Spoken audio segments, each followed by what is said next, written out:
Good evening, all. Ira Epstein of Linn and Associates with your SPDR ETF wrap-up for a pretty wild trading day on this Wednesday, the 13th of October, 2021, about 5:50 p.m. Central Time. Now, let's talk about today. We had strong CPI numbers come out, the highest CPI reading since 2008. At first, gold didn't react to it. In fact, it broke back. It had been up about $13, $14 an ounce, fell all the way back. I'm going, why? And then it came alive and finished up about $30 an ounce. So GLD had a pretty good day off of that. Then we saw later in the day other things going on. The president has now gotten the help of the port authorities in California to go 24/7. I believe San Diego was already, but now it's going to be Los Angeles that's going to go 24/7 to try to get these ships that are basically just sitting out there with all the goods America needs for the supply chain moving through the port. Now, there's still a problem. You can get that. You can take it all off. How do you get it moved out of there if you don't get enough truckers? So somewhere along the line, that has to be done. Now, he did get help in the way of FedEx, Walmart, and UPS. They have committed to it. Now he needs Target. He needs all the other companies with private drivers on board to do something to break that logistic problem to get things moving. What if I told you from unloading time, let's start it this way. Loading time in China goes onto a ship, big container ship, travels to America. We know that's not a long period of time to travel, but how many days, according to the port authorities, is it before that, from the loading in China to the unloading in America and out of the port, take? 73 days. Something is wrong.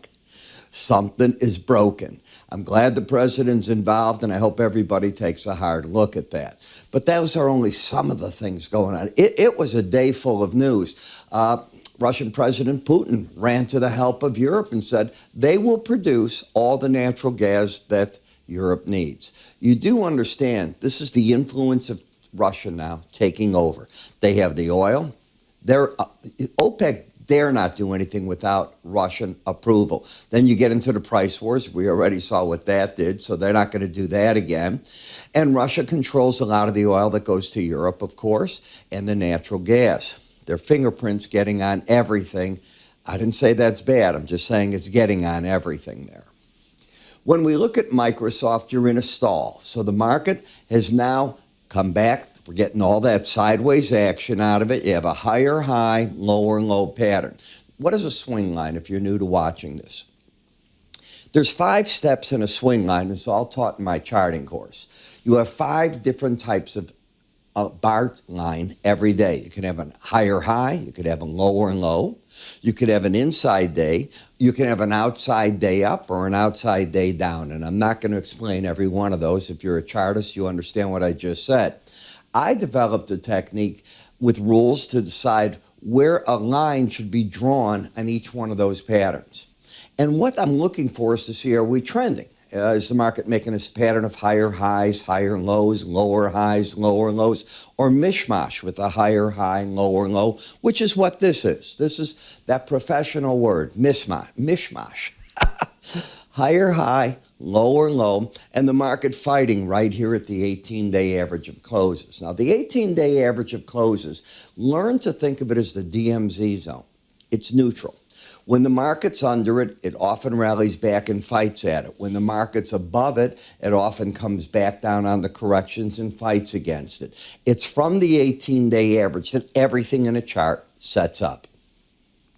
When you look at Bollinger Bands, what are they? And moving averages. Well, when you look at Bollinger Bands, they, number one, do not run parallel to any of these moving averages. It's an algorithm designed to keep the market trading within it 95% of the time. Another way to look at it is if the market gets under it, the odds of it staying under it the next day is less than 5%. You've already used some of those numbers. I teach this, and you'll see me do this if you're new to these videos on a regular basis. So resistance is that number. Support's the combination of the 100-day average and the lower Bollinger Band. And momentum, I like the slow stochastics. Some traders like MACD, relative strength. I can go on. There's a whole host of them. I find that you're better off choosing one, not two. They fight each other sometimes. Not the smartest thing. This is my favorite because it has a personality. It can not only get overbought, oversold, but it can lock into trends, what I call embedded. You'll see that in some of these charts yet. So in a nutshell, you have nothing. You have a market that's drifting sideways, not trending, bias up in the market in oversold territory. When you look at Apple, I've been looking for a bottom to form in Apple. Maybe this is it. Bloomberg today, if you get up early and you're watching Tom and John Farrow and all them, the arguments about Apple were amazing. I mean, they just kept talking about it. John is very bullish on this. Not John, Tom Keene was very bullish on it. I don't think so. He's trying to tell me how all the sales are great. Everybody wants one. If you need a battery or a new camera type phone, you got it. The big event's going to be the next 14. That's going to be where all the changes happen. The negative for Apple, and it did very well with it, it didn't fall apart on it, is they've got to cut their production by about 10 million phones. They can't get the semiconductors. So that's a negative. Well, you're caught here at the support. You see it, the lower Bollinger Band. Again, no trend. ARK. Finally, Kathy Wood's market, and I told you, when it got over the high right here, it broke the downtrend. So you'd been in a pattern of constantly lower lows, lower highs. There's that embedded reading. This is when a market's embedded. Here it's going to lose it. When it loses it, the odds are strong that the market is going to go back and make a run for that line in the sand, that 18-day average of closes. And this is what the market did. Now the game starts. I look at this as well. The trend is up and the bias is up and all the momentum.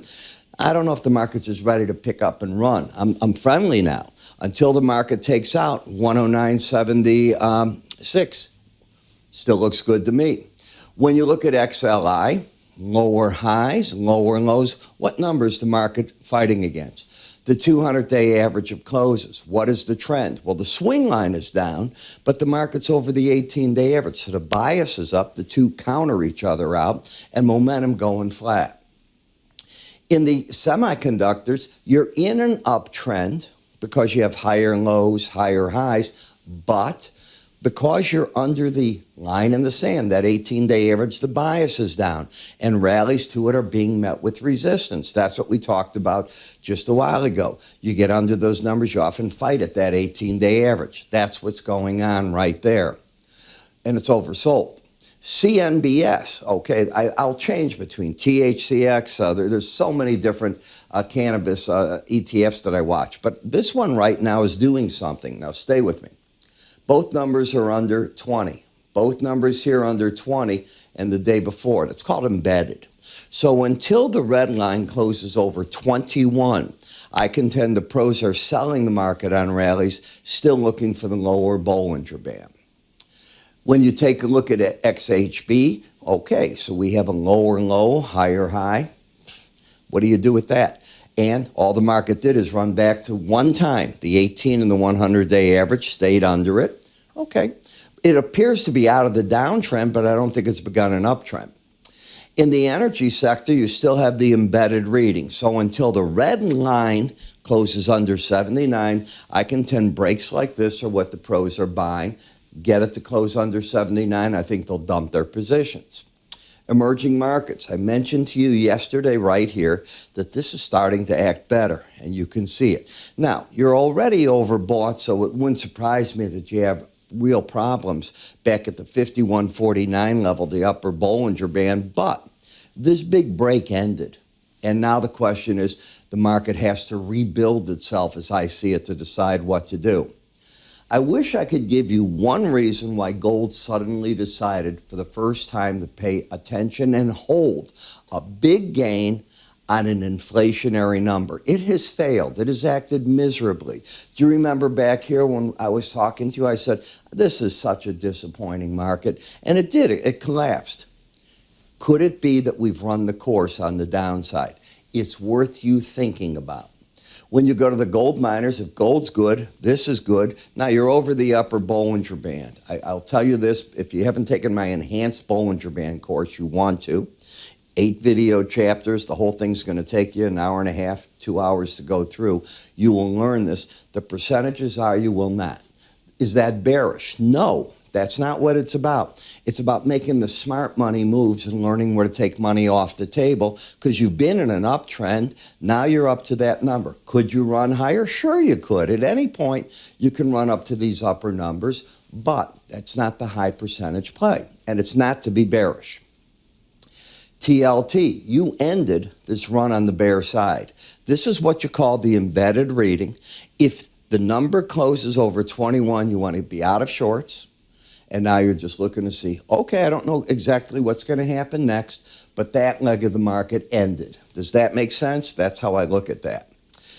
In the euro, again, look at this. Finally, a market that's broken a pattern. When we reopen tonight in futures, we're going to see, can this market hold up? Now, remember, right now, where did you finish the day out on FXE? 2107 reading. What are you supposed to have done in the last 2 minutes of trade? Out of your shorts. Take the enhanced Bollinger Band course. The other thing you might want to look at is what I try to do for you in the morning. And let me explain this. And, don't go away. I'd appreciate you not. I know how I am. I want to hear what certain things are first thing in the morning. I'll watch Bloomberg. I'll watch CNBC. If I want the politics with the markets, I'm going right away to Fox. Yeah. Each one does something different. CNBC, very much stock-oriented.